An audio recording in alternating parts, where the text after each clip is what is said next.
Did you know America has colonies? Yeah, it's kind of weird, right? Our leaders can't shut up about freedom and liberty and democracy and leading the free world or something. And wasn't that whole revolution thing we fought justified by the idea that taxation without representation is tyranny? But then fast forward just a few generations, and the US is doing the exact things it rebelled against to millions of people around the world. The people of America's colonies are subject to a lot of federal laws and some federal taxes, even though they don't have voting representation in Congress, and most don't get to vote for president. And get this, even though each colony has its own elected government, Congress gets to overturn their laws, revoke their powers, or even abolish them entirely whenever it wants to. That's one of the exact same things we blasted King George III for doing in our Declaration of Independence. Another way of putting it is, the Americans who Congress has the most power over are also the Americans with the least say in Congress. If George Washington, John Adams, and Thomas Jefferson knew what the government had gotten up to since they died, they'd be spinning in their graves. The craziest part is that most Americans don't even know we have colonies, largely because the US has actively downplayed their existence and refers to them with the euphemism territories. How is any of this possible? You might be shouting at your computer. How could America possibly have colonies? Well, the US Constitution had a big blind spot from the moment it was drafted. It ties a lot of the basic rights that Americans take for granted to living in a state. If you don't live in a state, you don't have these rights. For instance, members of the House of Representatives, states get those, not you people in the territories. Members of the Senate, each state gets two. Votes in the Electoral College that picks our president? Oh yeah, that's based on how many members you have in Congress. Guess you don't get those either. And you know how the US Constitution forbids Congress from interfering in most of your state's laws and decisions? Well, the Constitution says the exact opposite when it comes to the territories, giving Congress the power to dispose of and make all needful rules and regulations respecting the territory or other property belonging to the United States. In other words, Congress gets full power to govern the territories, regardless of what locals want. I think this blind spot is in the Constitution because the founders didn't expect places to remain territories for long. After all, they spent a lot of the new government's time turning territories into states. So once future Americans started leaving places as territories for generation upon generation, the Constitution really wasn't set up to handle that kind of thing. Right now, the US has 5 colonies located around the world. The largest by far is Puerto Rico, located in the Caribbean Sea. With over 3 million people, Puerto Rico is larger than 20 US states, beating out places like Iowa and Nevada. America captured Puerto Rico from Spain during the Spanish-American War, and we've held on to it ever since. It's the only American colony where Spanish is the most common language instead of English.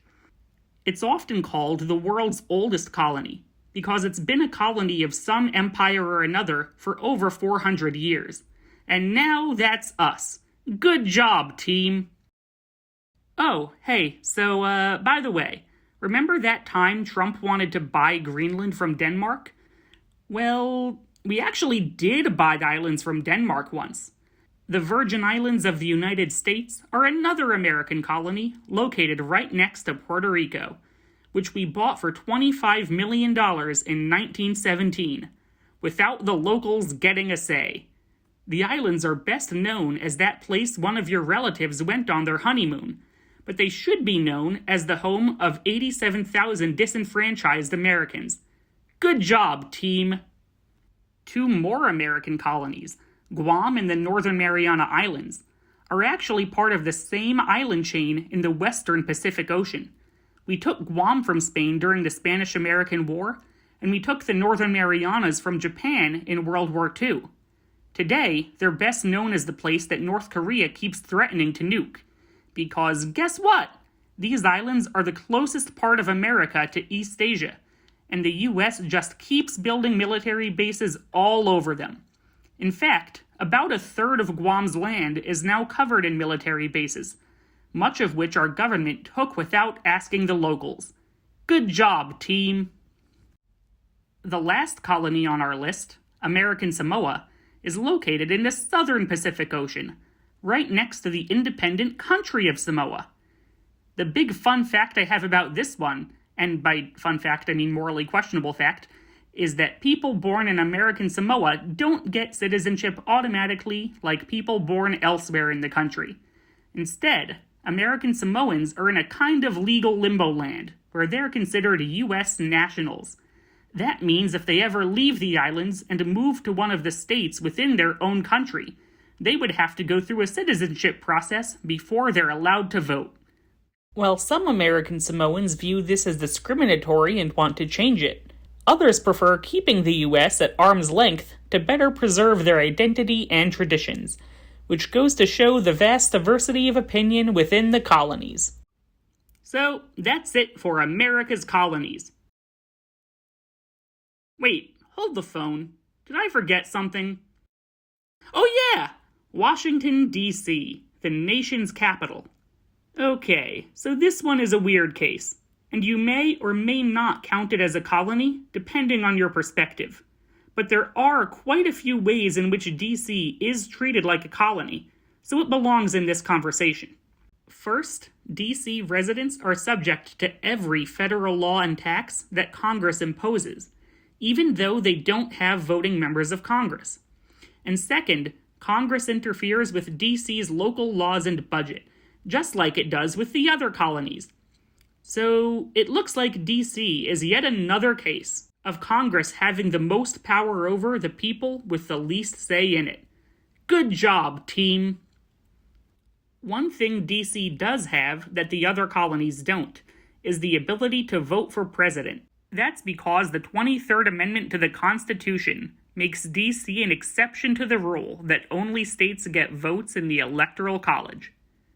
To make this video a little less depressing, here's the good news. There are solutions on the table right now that could free America's colonies. Maybe some of the colonies could become states. Maybe some could become independent. Or maybe, just maybe, we could amend the Constitution so that basic freedoms aren't limited to people in states anymore. Which solution to go with should really be up to the people living in each colony, since it's them who would be most affected. Some of the colonies have already held referendums to determine what their people want. But here's where things get awkward again. Any solution that could give rights to the people in our colonies needs to be passed by Congress, where the people most affected by the decision don't have a vote. So yeah, this problem isn't going to get solved until people in the states learn about it and pressure Congress to move it up the agenda. After all, we've had colonies for over 100 years at this point, and Congress hasn't gotten around to giving them rights on its own. America's colonies problem is a big topic. We could cover specific examples of times Congress overrode local laws, talk about the pros and cons of each possible solution, or discuss actions you can take to help the necessary bills get passed in Congress. I plan to talk about all of those things in future videos. For now, though, I hope you've enjoyed this short introduction to America's colonies. More importantly, I hope you'll take the time to learn more about them on your own, and to share this video with others, since this human rights problem won't get solved until people who actually have voting representation get involved. Thank you, and I'll see you next time.